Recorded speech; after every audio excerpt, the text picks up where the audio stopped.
Seorang pelaku pencurian dengan modus COD di Palembang, Sumatera Selatan berhasil diringkus polisi.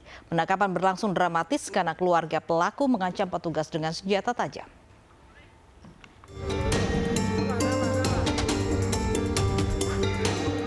Inilah detik-detik penangkapan pelaku spesialis pencurian dengan modus COD di Jalan Kiai Haji Ashari, seberang Ulu 1 Palembang, Sumatera Selatan.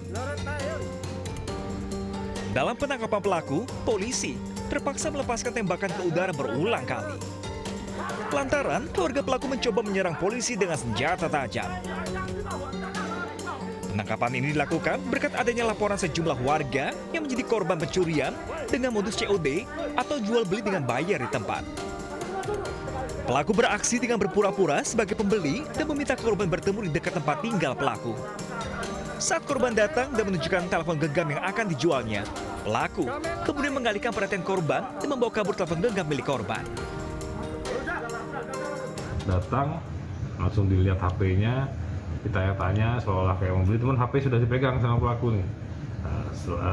Yang itu kan, setelah itu dia bilang mana casannya, dia bilang ada di motor. Pada saat korban ke motor, si pelaku ini lari. Tidak hanya melakukan pencurian kepada korban COD lain, pelaku bahkan mengancam dengan mengeluarkan senjata tajam. Atas perbuatannya, pelaku dijerat dengan pasal pencurian dengan kekerasan dengan ancaman maksimal 9 tahun penjara. Dari Palembang, Sumatera Selatan, Muhammad David, iNews melaporkan. Video perkelahian antara remaja putri beredar di Kabupaten Sinjai, Sulawesi Selatan. Perkelahian diduga dipicu kesalahpahaman di aplikasi WhatsApp.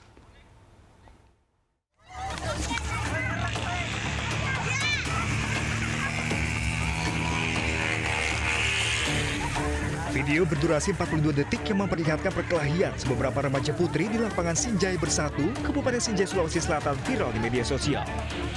Terlihat satu remaja putri dikeroyok beberapa remaja putri lainnya. Beberapa orang lainnya hanya terlihat menonton aksi perkelahian yang diduga dipicu kesalahpahaman di percakapan WhatsApp tersebut. Polisi yang mengetahui adanya kejadian tersebut langsung memanggil para remaja yang terlibat. Salah satu pelaku saling chatting lewat via WhatsApp, yang mana korban ini ada kata-kata yang tidak semestinya di chattingan kepada salah satu pelaku. Disaksikan pihak perlindungan perempuan dan anak Kabupaten Sinjai, para pelaku yang masih di bawah umur sepakat berdamai dan diminta tidak mengulangi perbuatan mereka. Dari Kabupaten Sinjai, Sulawesi Selatan, Bulan Sri Indramaya, iNews melaporkan. Diduga pengemudi mengantuk, sebuah mobil menabrak minimarket di Jalan Karaman Mulia, Kuningan, Jawa Barat. Pemilik minimarket mengalami kerugian juta rupiah.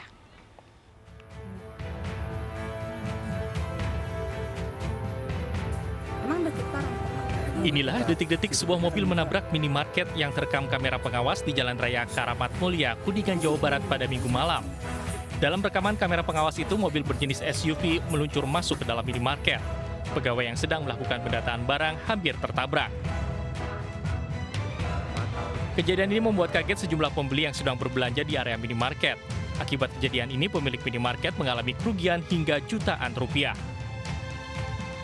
Menurut keterangan Kanit Laka Polres Kuningan, insiden bermula ketika sang pengemudi berinisial A menunggu istrinya berbelanja di minimarket. Diduga mengantuk, sang pengemudi kaget saat istrinya minta pulang usai berbelanja. Mesin mobil pada saat itu dalam keadaan menyala dan pengemudi malah menginjak gas hingga mobil masuk ke dalam minimarket. Pada saat itu kondisi mesin nyala dan untuk pengemudinya masih berada dalam kendaraan. Istrinya turun untuk membeli sesuatu di Alfamart. Setelah berbelanja di Alfamart, kemudian masuk ke mobil lagi. Pada saat sudah pintu ditutup, terus bilang berangkat. Posisi pengemudi injakan kakinya berada di posisi di gas, dan pas itu langsung pindahkan ke posisi drive, artinya jalan, harus maju kan posisi itu. Jadi pas saat itu langsung gas diinjak, ini masuk ke drive, artinya. Untuk sementara mobil SUV diamankan di Mapolres Kuningan. Dari Kuningan, Jawa Barat, Miftahudin, iNews melaporkan.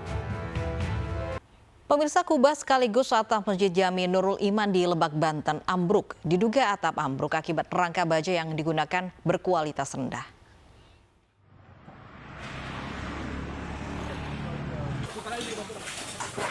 Beginilah kondisi bangunan Masjid Jami Nurul Iman di Jalan Jenderal Sudirman, Desa Narimbang Mulia, Kecamatan Rangkas Bitung, Lebak, Banten.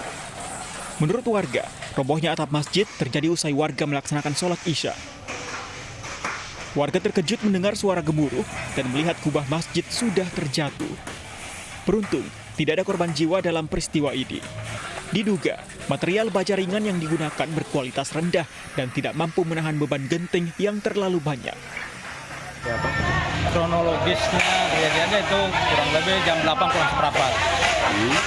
Dan saya yang terakhir sholat Isya berjamaah di Masjid Jami Nurul Iman Narimbang. Apa ada korban di sini, Pak? Tidak ada. Saat ini warga mulai membersihkan puing-puing reruntuhan masjid dan berupaya membangun kembali atap masjid dengan bahan yang kuat. Dari Lebak, Banten, Iskandar Nasution, iNews melaporkan. Sementara tembok sekolah Madrasah Ibtidaiyah Negeri 6 roboh dan menutup aliran anak Kali Setu. Akibatnya banjir 1 meter menggenangi permukiman warga di Jalan Gandaria Jagakarsa, Jakarta Selatan.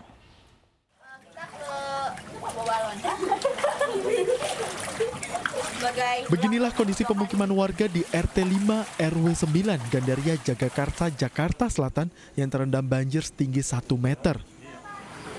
Banjir ini terjadi akibat robohnya tembok sekolah Min 6 yang menutup aliran anak Kali Setu sehingga meluap ke pemukiman warga.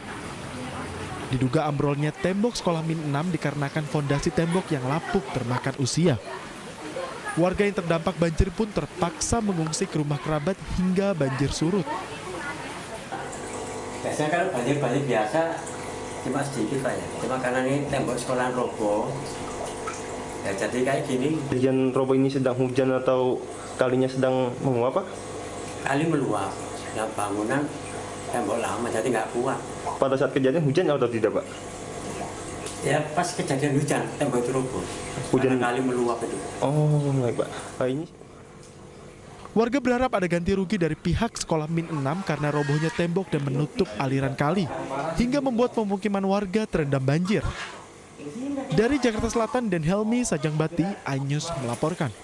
Keracunan massal akibat menyantap hidangan syukuran terjadi di Kabupaten Ngawi, Jawa Timur. Belasan warga terpaksa menjalani rawat inap di puskesmas setempat karena gangguan pencernaan.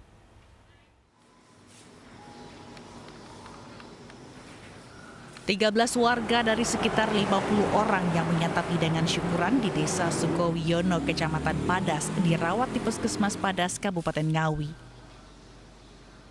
Rasa mual, pening hingga muntah-muntah dirasakan korban setelah menyantap hidangan yang berisi nasi mie tempe dan daging ayam. Pihak puskesmas melaporkan jika para korban kebanyakan mengalami dehidrasi sehingga harus menjalani perawatan untuk observasi. Pusing, terus badan tuh panas, menggigil. Kayak perut tuh kayak ditusuk-tusuk. Mas, menu yang disajikan kemarin itu dalam bentuk apa saja? Nasi, lauknya goreng, ikan, mie sama apa ya? Satu lagi saya lupa. Ada perawatan, ada yang panas juga. Untuk yang rawat jalan, kita masih observasi, dikasih obat rawat jalan di rumah. Yang di sini ini sudah berapa jam sejak mereka kedatangan ikut? Dari pagi ramah-ramah. jam 10-an. Jam 10-an. Ya, sampai maghrib ini tadi masih terus ada. Saat ini aparat Polres Ngawi telah memeriksa SG dan SF yang menggelar syukuran 3 bulanan bayinya dengan membagikan puluhan nasi kotak. Sedangkan sampel makanan telah diamankan untuk diperiksa di laboratorium. Dari Kabupaten Ngawi, Jawa Timur, Asfi Manar, iNews melaporkan.